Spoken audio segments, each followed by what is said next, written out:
जय हिंद दोस्तों, स्वागत है आपका सक्सेस प्लस एकेडमी के यूट्यूब प्लेटफॉर्म पे। दोस्तों, आपको पता होगा हमने चालू की है इंडियन ज्योग्राफी सीरीज और इसमें अभी हम कर रहे हैं लेक्स इन इंडिया। दोस्तों, इसमें हम सारी लेक जो भी इंपॉर्टेंट है, जो एग्जाम्स ओरिएंटेड पूछी जाती है, एग्जाम्स में पूछी जाती है, बहुत सारे एग्जाम्स में पूछी जाती है, उनको हम इसमें कवर करने की कोशिश करेंगे। दोस्तों, अपने पढ़ने का तरीका आप पिछले लेक्चर में देख चुके होंगे। आज उसका दूसरा पार्ट हम कंटिन्यू कर रहे हैं। मेरा नाम है धीरज और आप देख रहे हैं सक्सेस प्लस एकेडमी। चलिए दोस्तों, शुरू करते हैं। मैं बता दूं हम क्या कर रहे थे। लेक्स इन इंडिया, हमने पूरे इंडिया को एक सीक्वेंस के थ्रू लेक्स देखना चालू किया है। हमारा पढ़ने का तरीका ये रहने वाला है। इस सीक्वेंस में हम पढ़ने वाले हैं ये वाला। आपको समझ में आ गया होगा। लद्दाख वाला जो पोर्शन है, लद्दाख जो यूटी है, ये हमने एक बार छोड़ दी थी। ये हम आगे इसको राजस्थान के साथ में टेकअप कर लेंगे। चलिए दोस्तों, कल के लेक्चर में हमने उत्तराखंड तक, हिमाचल तक पढ़ लिया था। आज हम पढ़ने वाले हैं उत्तर प्रदेश।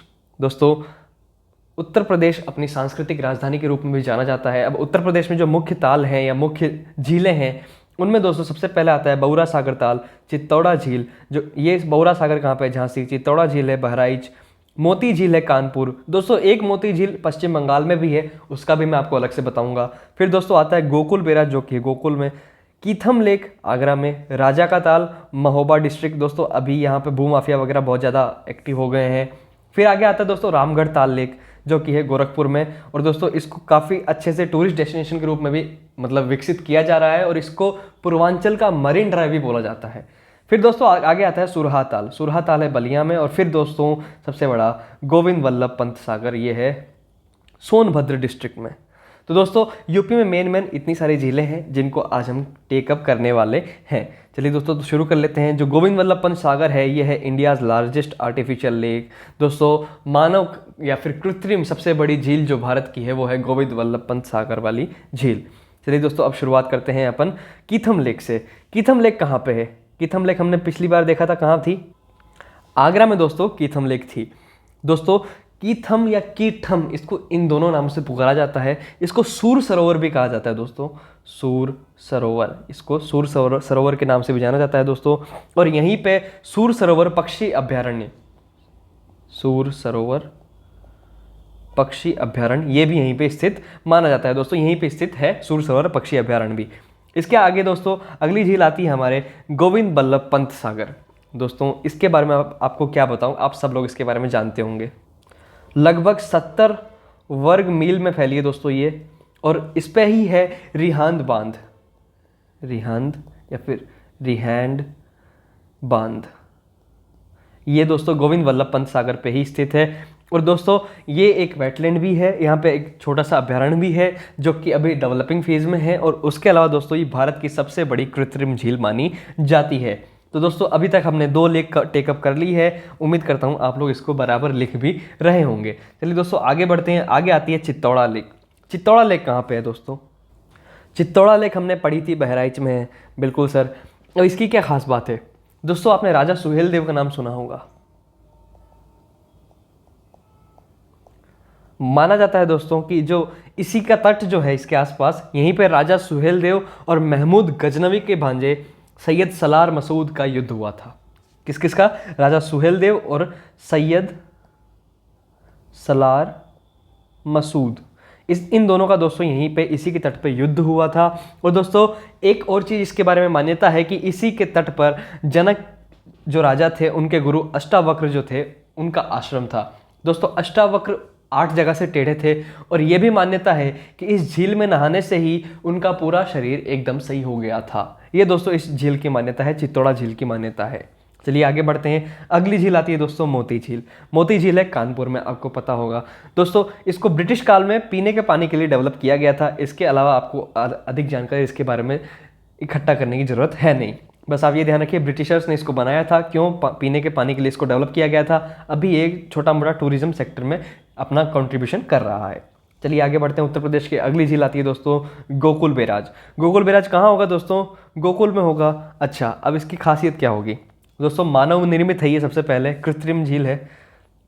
ये ऊपर एक देखो पुल दिख रहा होगा आपको, ये बनाया गया है। और उसके अलावा दोस्तों, ये जो गोकुल के आसपास का जो क्षेत्र है, वहाँ पे पीने की आपूर्ति करवाता है। पीने के पानी को वहाँ पे तक पहुँचाने का काम किया जाता है इसके द्वारा। दोस्तों अगली झील आती है राजा का ताल। राजा का ताल दोस्तों ये मैनपुरी की पहचान थी पहले कभी, लेकिन अभी दोस्तों भूमाफिया की जो गंदी नज़रें हैं वो इस राजा के ताल पर पड़ गई है। ये इसका पानी जैसे जैसे सूखता जा रहा है वैसे वैसे भूमाफिया यहाँ से अवैध खनन कर रहे हैं और अपने अपने निर्माण कार्य चालू रख रहे हैं। दोस्तों उत्तर प्रदेश सरकार को इस पर एक्शन लेने की बहुत सख्त ज़रूरत है। चलिए दोस्तों अगला देखते हैं हम। अगला आता है दोस्तों सुरहा ताल। सुरहा ताल क्यों फेमस है दोस्तों? पहली बात तो ये गंगा और सरयू, इसका जो दो आब है, दो आब क्षेत्र दोस्तों क्या होता है? दो आब क्षेत्र होता है, जैसे ये गंगा नदी जा रही है, इधर से सरयू नदी जा रही है, तो ये जो क्षेत्र होगा ना, ये दो आब क्षेत्र होगा। मतलब कि दो नदियों या फिर दो जल स्रोतों के बीच का जो क्षेत्र होगा वो दो आब क्षेत्र होगा। दोस्तों ये क्षेत्र बहुत उपजाऊ माना जाता है। आप देखेंगे बिहार में जो दो आब क्षेत्र हैं वो बहुत ज़्यादा है, पश्चिम बंगाल में बहुत ज़्यादा है, क्योंकि उधर नदियाँ भी बहुत ज़्यादा है। दोस्तों दो आब क्षेत्र के लिए पुराने टाइम पे बहुत ज़्यादा लड़ाई भी हो जाती है, दंगे भी हो जाते थे। इसके अलावा दोस्तों यहीं पे है एक सुरहा ताल पक्षी विहार। ये दोस्तों पक्षियों को यहाँ पे मतलब बसाने के लिए, उनको आने जाने के लिए मतलब सुविधा हो, ये काम यहाँ पे किया गया है। और दोस्तों सबसे बड़ी चीज़, ये एक ऑक्सबो लेक है। सुरहा ताल जो है वो एक ऑक्सबो लेक है, ये एक गोखुर झील है। और दोस्तों अगर आपसे कोई पूछ ले कि इसको गोखुर झील कौन सी नदी बना रही है, तो इसका नाम है गंगा। माँ गंगा जो इस झील को एक गोखुर झील के रूप में डेवलप किया है दोस्तों, वो नदी है गंगा।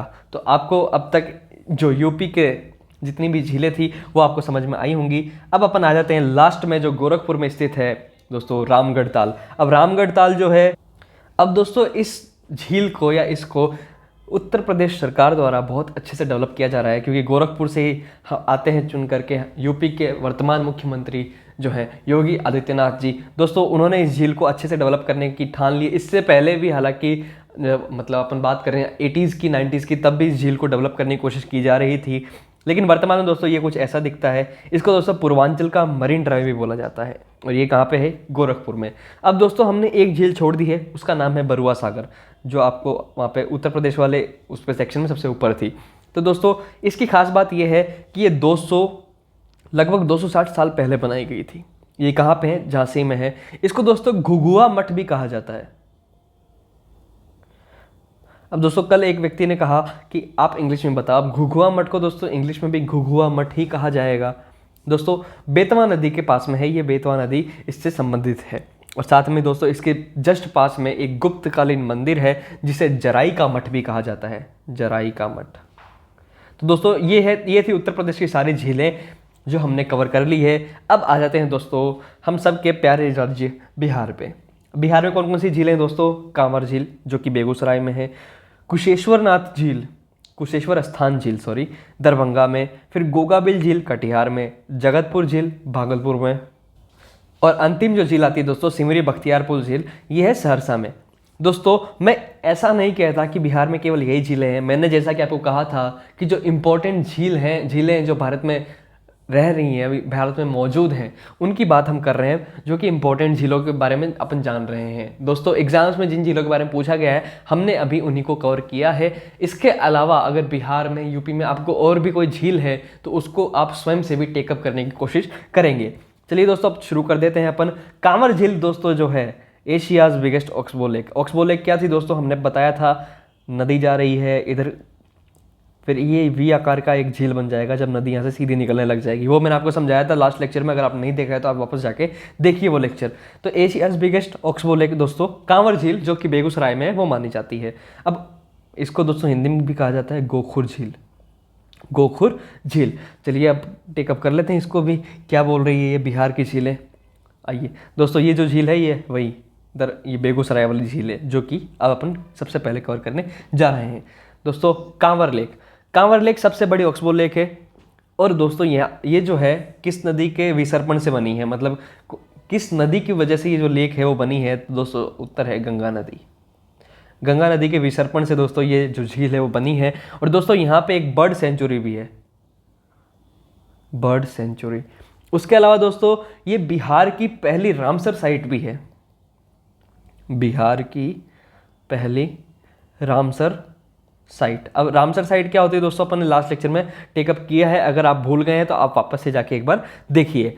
चलिए दोस्तों, इस लेक के बारे में महत्वपूर्ण जानकारी जो थी वो मैं आपको दे चुका हूँ। अब अपन आगे आ जाते हैं कुशेश्वर स्थान झील पे, जो कि है कहाँ पे, अपन ने बात की थी बिहार के दरभंगा में स्थित है ये झील। अब दोस्तों 1972 में इसको एक पक्षी अभयारण्य घोषित किया गया था। अच्छा सर, और इसके अलावा दोस्तों यहाँ से कुछ छोटी छोटी नदियाँ हैं, उसका जल इसमें आता है, जिनका नाम है दोस्तों कमला, कटेह। इन 2 नदियों और इसके अलावा भी और भी नदियाँ हैं जिनका पानी इस झील के आसपास इकट्ठा होता रहता है। और दोस्तों मिथिलांचल का जो देवघर है उसका वो जो है वो भी इसी झील के पास में स्थित है। चलिए दोस्तों, अब अगली जो झील है हमारी उस पर आ जाते हैं, और उसका नाम है गोगाबिल लेक।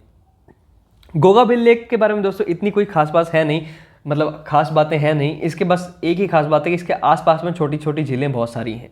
इस वजह से ये जो झील है इसको एक टूरिज्म के लिए डेवलप करने की कोशिश बिहार सरकार कर रही है।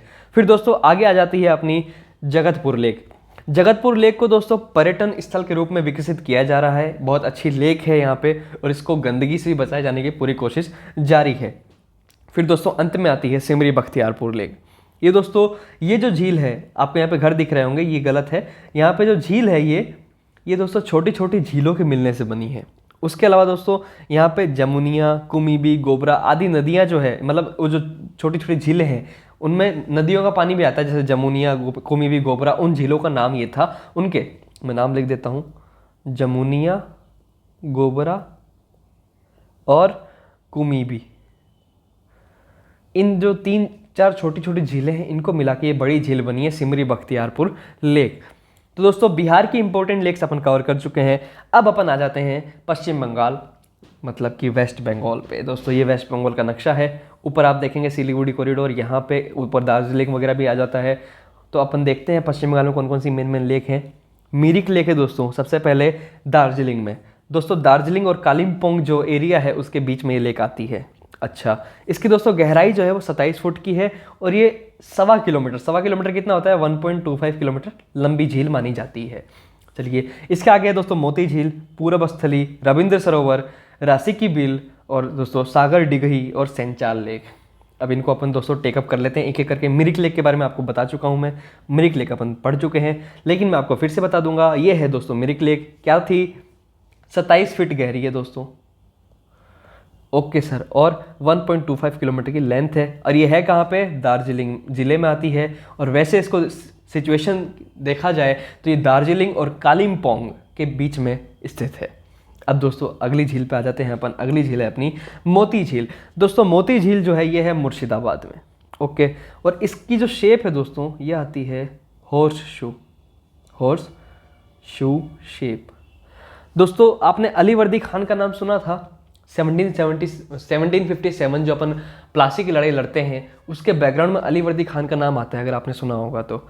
दोस्तों उसका एक दामाद था नवाजिश मोहम्मद खान, और दोस्तों उसी की एक लुगाई थी जिसका नाम था घसीटे बेगम। वो दोनों दोस्तों इसी के पास में एक मोती महल है वहाँ रहते थे। अच्छा सर, ये घसीटे बेगम वही है क्या जिसने धोखा किया था उसके सिराजुद्दौला के साथ? हाँ बिल्कुल, ये घसीटे बेगम जो दोस्तों थी ये मोती झील के पास में ही रहती थी। अब दोस्तों यहाँ पे एक मोती मस्जिद नाम की एक मस्जिद भी है, और इस महल को दोस्तों आगे चल के सिराजुद्दौला ने टेक ओवर कर लिया था। इस वजह से दोस्तों ये मोती झील जो है ये एक फेमस है। अब इसको आपको दोस्तों कन्फ्यूज़ नहीं करना है कानपुर वाली मोती झील से, वो अलग है ये अलग है। आपको एग्जाम में कौन सा राज्य पूछते हैं उसके हिसाब से आपको खुद देखना पड़ेगा। अब अगला लेक आ जाते हैं दोस्तों अपन। अगली है पूरबस्थली लेक। पूरबस्थली लेक में क्या है दोस्तों, ये एक ऑक्सबो लेक है। अब ये ऑक्सबो लेक कौन बना रहा है दोस्तों, फिर से माँ गंगा नदी जो है उसकी वजह से ये जो ऑक्सबो लेक है वो बनी है। और दोस्तों इसको चूरी चार इस नाम से भी दोस्तों इस लेक को जाना जाता है। और ये कहाँ पे है, बर्धमान जिला जो है दोस्तों, पश्चिम बंगाल का बर्धमान जिला वहाँ पे स्थित है। और यहाँ पे दोस्तों यहाँ पे जो बर्ड हैं, बाहर से पक्षी आते रहते हैं, इस वजह से इसको बर्ड सेंचुरी भी घोषित किया गया है। ये दोस्तों इसकी खास बात है। अब अपन अगले लेक्चर पे आ जाते हैं दोस्तों। अगला लेक अपना वो है दोस्तों रविंद्र सरोवर। रविंद्र सरोवर क्यों दोस्तों, ये क्यों फेमस है? कोलकाता शहर से दोस्तों आप थोड़ा सा बाहर चलोगे दक्षिण की तरफ, तब वहाँ पे दोस्तों ये लेक आपको देखने को मिल जाएगी। इसको दोस्तों आर्टिफिशियली बनाया गया था, और एक आर्टिफिशियल लेक है। इसके पास में दोस्तों टूरिज्म जो है, उसके अलावा मॉर्निंग वॉक जैसे लोग करते हैं वो इसके पास में बहुत ज़्यादा देखा जा सकता है। इसके अलावा इसकी कोई खास बात है नहीं। इसके अलावा दोस्तों ये एक ढाकुरिया लेक के नाम से भी ये जानी जाती है। अच्छा सर, अब नेक्स्ट बता दो कौन सी पढ़ाओगे आप। सागर डिघई लेक। अब दोस्तों इसके नीचे माना जाता है कि एक मंदिर है जो कि पानी कम होने पे उसकी सीढ़ियाँ दिखती है। ये दोस्तों इसकी मान्यता है इस झील की। और दोस्तों ये मुर्शिदाबाद में है। और सागर डिघई में दोस्तों सागर मतलब पानी और डिघई मतलब झील, पानी की झील दोस्तों इसका मतलब होता है। और ये महिपाल देव, पाल जो वंश था, पाल डायनेस्टी, उसका एक शासक हुआ था महिपाल फर्स्ट, उसने दोस्तों इस झील का निर्माण करवाया था। और ये दोस्तों कहाँ पे है? मुर्शिदाबाद में। अब दोस्तों लास्ट में आ जाती है सबसे अच्छी, रासिक बिल लेक। अब रासिक बिल लेक कहाँ पे है? वेस्ट बंगाल के दोस्तों कूच बिहार डिस्ट्रिक्ट में ये खूबसूरत लेक स्थित है। इसको एक बर्ड सेंचुरी भी घोषित किया जा चुका है। कूच बिहार में दोस्तों ये लेक है। आप तस्वीरों में देख सकते हैं कि कितनी खूबसूरत ये नज़र आ रही है। अब दोस्तों खूबसूरती का जो वो फाटक है उसको तोड़ ताड़ के दोस्तों आ रही है सेंचाल लेक। सेंचाल लेक दोस्तों सबसे अच्छी जगह है दार्जिलिंग में, वहाँ पे स्थित है। अब इसकी खास बात क्या है दोस्तों, यहाँ पे एक वाइल्ड लाइफ सेंचुरी भी है। और यहाँ पे दोस्तों काफ़ी सारे मतलब जो जीव जंतु हैं वो भी देखने को मिलते हैं, जिसमें कि हिमालयन ब्लैक बियर, उसके अलावा वाइल्ड बियर जो है वो भी, ये सब दोस्तों यहाँ पे देखने को मिल जाएंगे। इसके अलावा भी बहुत सारे जानवर आपको यहाँ पे देखने को मिल जाएंगे, क्योंकि दोस्तों एक वाइल्ड लाइफ सेंचुरी भी है। अब दोस्तों आज अपन 3 राज्य ही करेंगे, अपन थोड़ा करेंगे, 15 से 20 मिनट का लेक्चर लाएंगे और उसमें आपको सब कुछ बता के मैं चला जाऊँगा। चलिए दोस्तों आज का लेक्चर अपना यहीं पे ख़त्म होता है। अब दोस्तों बात आती है हमारे YouTube चैनल की। अगर आपको हमारे लेक्चर पसंद आ रहे हैं तो दोस्तों हमारे लेक्चर को लाइक कीजिए, इसको शेयर करके और भी लोगों तक पहुंचाइए। और जो हमारा YouTube चैनल है उसको आप सब्सक्राइब कर सकते हैं। साथ ही हमारा official application success plus academy जो है प्ले स्टोर पर लॉन्च हो चुका है। आप वहाँ जाके इन लेक्चर्स की PDF डाउनलोड कर सकते हैं और उससे दोस्तों आपको पढ़ने में भी आसानी रहेगी। जो भी मैं पढ़ाऊँगा आप वहाँ पर हाथों हाथ लिख भी सकते हैं। और दोस्तों हमारा जो सोशल मीडिया है, अकाउंट्स हैं, वो आप यहाँ पे हमें फॉलो कर सकते हैं। चलिए दोस्तों मिलते हैं इस लेक्चर की अगले पार्ट में। तब तक के लिए धन्यवाद। जय हिंद।